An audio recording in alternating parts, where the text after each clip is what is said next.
योगी जी, आपने double engine सरकार का जिक्र किया। अखिलेश जी कहते हैं डबल इंजन क्या, अब तो इंजन एक दूसरे को नमस्ते तक नहीं करती। हाँ, देखिए, ये उनके संस्कार थे। हमारे यहाँ हम विरासत को सम्मान दे करके अपनी वर्तमान लीडरशिप को भी सम्मान करते हैं और अपने पूर्वजों के प्रति भी सम्मान का भाव रखते हैं। लेकिन जिनके आदर्श औरंगजेब हों तो उनका आचरण भी उसी प्रकार का जरूर होगा, और लोगों ने देखा भी अपनी आंखों से। आप क्यों कहते हैं कि उनका औरंगजेब उनके लिए आदर्श हैं? क्योंकि वो औरंगजेब को महिमा मंडित कर रहे हैं।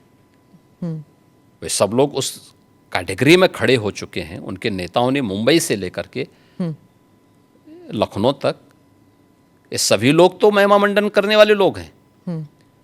तो जिनका जैसा आदर्श होगा तो वैसे ही उनका स्वयं का चरित्र भी होगा। यही तो हमारी संस्कृति भी कहती है, शिवो भूत्वा शिवम यजेत। तो जो जिसकी पूजा करेगा उस जैसा ही बनता है। हम राम को आदर्श मानते हैं, कृष्ण को आदर्श मानते हैं, शिव को आदर्श मानते हैं, उनकी पूजा करते हैं, तो स्वाभाविक रूप से उनके अच्छे गुण भी हमारे अंदर उनकी कृपा से समाहित होते हैं। जो औरंगजेब को, बाबर को अपना आदर्श मानता होगा तो उन जैसे गुण भी उनके अंदर देखने को मिलेंगे, और ये आचरण लोगों ने अपनी आंखों से देखा भी है और आगे भी देखेंगे। वो कहते हैं आपको हिस्ट्री के बारे में कुछ पता नहीं है। राणा संगा के बारे में उन्होंने कहा कि वो थे जिन्होंने बाबर को न्योता दिया था। आप जानते नहीं हैं अपनी विरासत के बारे में। हिस्ट्री ये लोग जानते हैं। हिस्ट्री यही लोग जानते हैं जो जिन्ना को महिमा मंडित करते हैं। हमें याद है, इसी उत्तर प्रदेश में हम लोग लौह पुरुष सरदार वल्लभ भाई पटेल की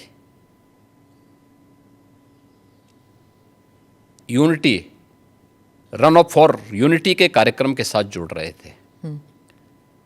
हमने पूरे प्रदेश वासियों को इसके लिए आमंत्रित किया था। सरकार भी थी, भारतीय जनता पार्टी भी थी, सभी दलों को हमने आमंत्रित किया था।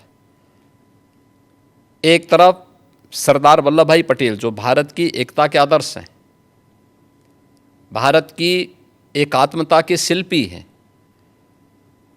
हम उनके प्रति श्रद्धा का भाव व्यक्त कर रहे थे, और ये लोग जिन्ना को महिमा मंडन कर रहे थे। तो ये वही कैटेगरी है, ये वही ब्रीड है जो बाबर से लेकर के औरंगजेब तक और जिन्ना तक को महिमा मंडन करते हैं। तो देश के प्रति इनके भाव क्या होंगे, भारत की विरासत के प्रति इनके भाव क्या होंगे, भारत के महापुरुषों के प्रति क्या इनके भाव क्या होंगे, ये अंदाज़ा इसी से लगाया जा सकता है। और ये लोग अवसरवादी भी हैं, इनको पलटी मारने में कोई देर नहीं लगेगी। भाई आज कर रहे हैं तो कहीं वोट लेना होगा, तो उनके कुछ नेताओं ने बयान देने शुरू किए हैं कि अब जो लॉस हो रहा है और जो कटघरे में खड़े हुए हैं, ठीक है, तो उसके बारे में इन्होंने कहना शुरू कर दिया, नहीं साहब ये तो जो है उन्होंने गलत बोला है, और ये तो राष्ट्रीय महापुरुष थे, राष्ट्र नायक थे। राणा सांगा के इतिहास को अगर इन्होंने पढ़ा होता, वो महान योद्धा जिसके शरीर के घाव इस बात को बताते थे कि इन्होंने भारत की धर्म और संस्कृति को बचाने के लिए उस समय किस प्रकार के पराक्रम का परिचय दिया था।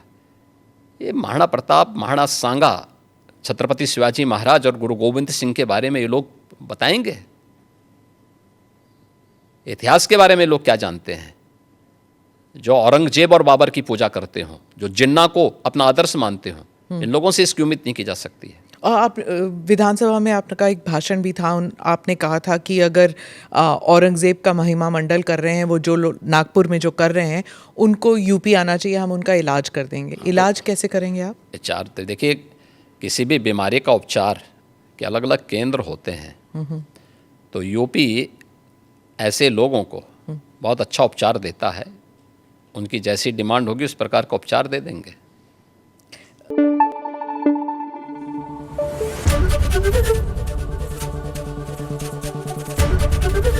एबीपी न्यूज़ आपको रखे आगे।